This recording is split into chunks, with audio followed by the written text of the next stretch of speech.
Le rendez-vous de ce week-end, qui sera le rendez-vous des primaires.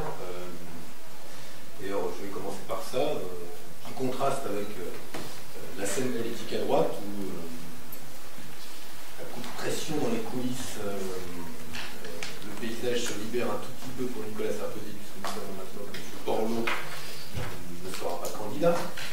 Mais j'insiste sur ce contraste entre des primaires citoyennes où des candidats affichent leurs idées, leurs compétences, leurs projets pour la France, font trancher ce débat par les citoyens, contre la droite. On en est toujours, avec quelques décennies de retard, à faire en sorte qu'un tel ne se présente pas, que les conditions soient faites pour qu'il ne se présente pas, et que je trouve assez amusant d'entendre Jean-François Copé souligner le sens de responsabilité de son ami Jean-Louis Borloo aujourd'hui, quand il dénonçait il y a quelques semaines avec quelques arguments le sens de la posture de M. Borloo, et avoir vu sur Twitter les ministres se précipiter pour féliciter Jean-Louis Borloo hier. On voit bien qu'il y a là quelque chose qui les soulage, mais je veux insister, c'est quand même pas très 21e siècle cette manière de faire de la politique. Ça ressemble, je sais pas, ça a quelques bonnes décennies de retard, et cette incapacité à pouvoir faire de la politique dans la transparence, cette incapacité à ne pas considérer que les citoyens sont intelligents, sont capables de comprendre les enjeux, est caractéristique d'une droite aux abois, d'une droite impopulaire, mais surtout d'une droite qui est très arriérée sur le plan de la pratique politique, arriérée au sens où elle fait de la politique comme on en faisait au tout début de la 5e, voire même avant, c'est-à-dire en ne respectant pas ce qu'est la capacité, l'intelligence de nos concitoyens et la capacité qu'ils ont à produire des arbitrages. Voilà. Ceci étant dit, je voudrais justement faire la transition avec ce qui se passera désormais au Sénat. Jean-Pierre Bel a été élu président du Sénat avec une large majorité. Nous avons un président de gauche au Sénat. D'abord, cette élection renforce la légitimité de cette institution désormais, même si elle devra évoluer. Et la réforme institutionnelle que mettra en œuvre la gauche si nous gagnons les élections en 2012 contribuera à faire évoluer ce qu'est le rôle et les conditions d'élection de la Chambre haute, mais il est clair que cette alternance à la tête du Sénat renforce la légitimité de cette institution. Son rôle aussi, elle ne sera plus une chambre d'enregistrement. On se souvient d'épisodes particulièrement cruels. L'examen de la loi sur l'audiovisuel au Sénat, une fois alors que cette loi était déjà mise en œuvre sur le terrain, elle est arrivée le 5 janvier sur le pupitre des sénateurs, elle était mise en œuvre depuis le 1er janvier par le président de la République.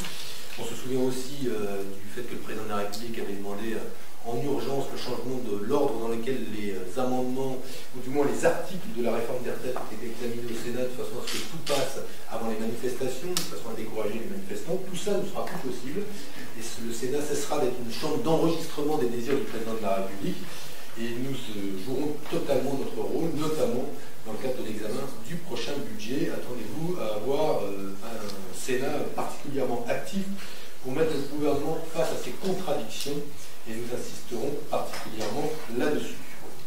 Je reviendrai, puisqu'il me montre, alors je vais revenir au début, j'ai oublié de vous dire qu'il y a une excellente appli iPhone pour les primaires qui vous permet de découvrir votre bureau de vote. Elle est téléchargée désormais plusieurs milliers de fois, et donc voilà, vous avez une application iPhone où vous rentrez comme sur le site bureaudevote.primaircitoyenne.fr votre bureau de vote, le nom de votre ville, et vous savez où vous votez de 9h à 19h. Puis on reviendra, si vous le voulez bien, si vous avez des questions tout à l'heure, sur les conditions dans lesquelles seront centralisés les résultats. Vous pourrez assister à tout ça quasiment en direct live. On n'aura jamais vu une élection plus transparente, plus moderne que celle-là. Elle va peut-être de quoi inspirer la République elle-même dans les conditions dans lesquelles elle devra demain s'adapter pour pouvoir centraliser dans les meilleures conditions de vote de nos concitoyens. Je reviens donc au Sénat pour vous dire aussi qu'il y a un travail considérable de rénovation de l'institution que nous allons mettre en œuvre. Elle sera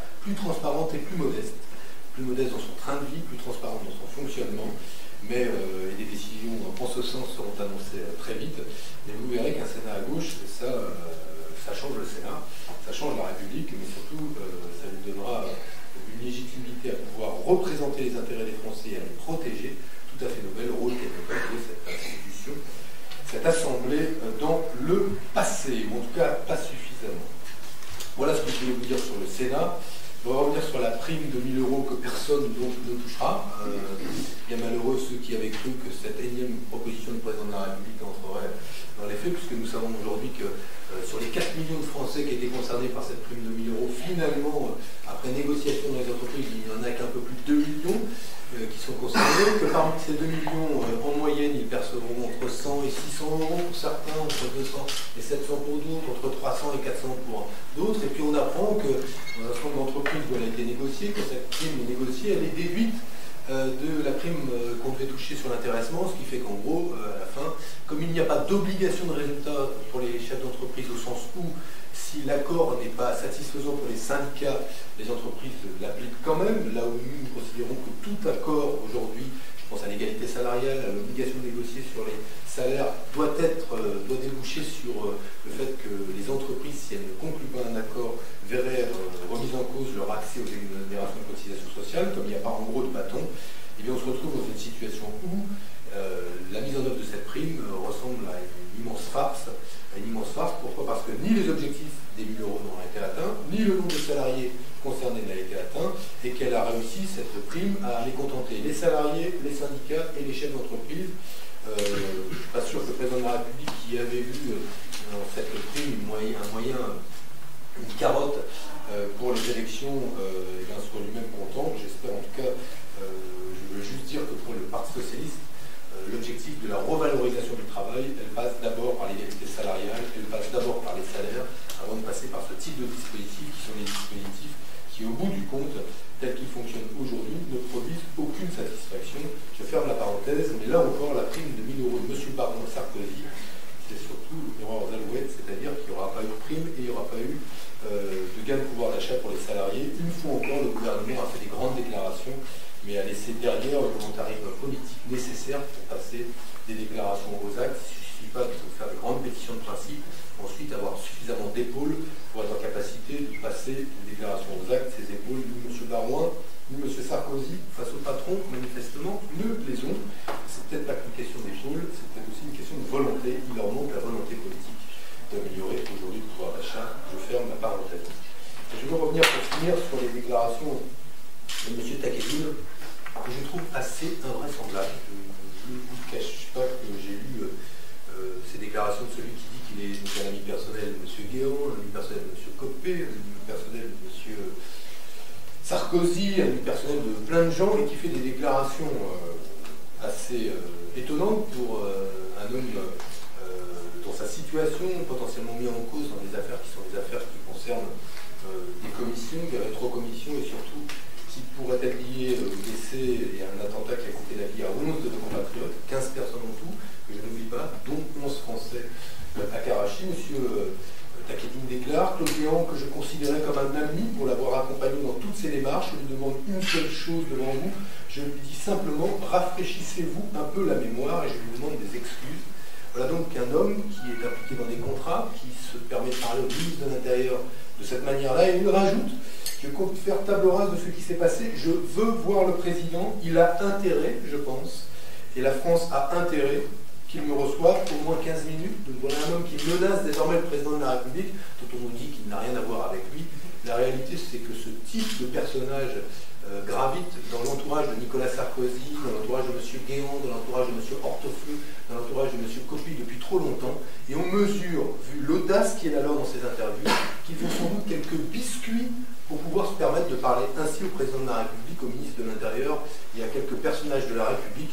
Et le problème de tout cela, c'est que la République se déshonore à être en relation avec des hommes et des femmes qui se permettent de parler ainsi aujourd'hui. Ça veut dire à quel point nous nous sommes déshonorés pour nous retrouver ainsi, je dis nous, la République, parce que la République française est en cause à travers ses représentés aujourd'hui, dans une situation où des intermédiaires de cette nature mettent en cause le président de la République, se permettent d'exiger sous 48 heures un rendez-vous. Voilà ce que c'est le système Sarkozy, voilà ce que c'est le système Guéant, voilà ce que c'est le système Hortefeux. Ce sont Takjedine et consorts qui se permettent de faire la leçon dans les grands médias et d'exiger des rendez-vous parce qu'ils en savent beaucoup sur ces affaires. Je trouve ça déplorable. Je trouve ça déplorable pour ce pays, déplorable pour l'idée qu'on se fait d'une république irréprochable, déplorable pour l'idée qu'on se fait de la transparence, déplorable pour l'honnêteté en règle générale.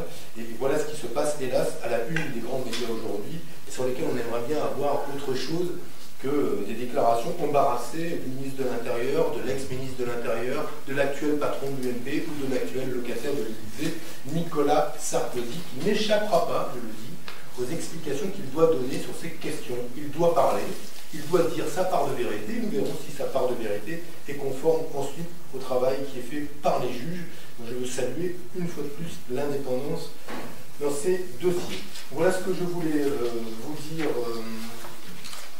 ce matin. Je suis tout prêt à répondre à vos questions. Je vous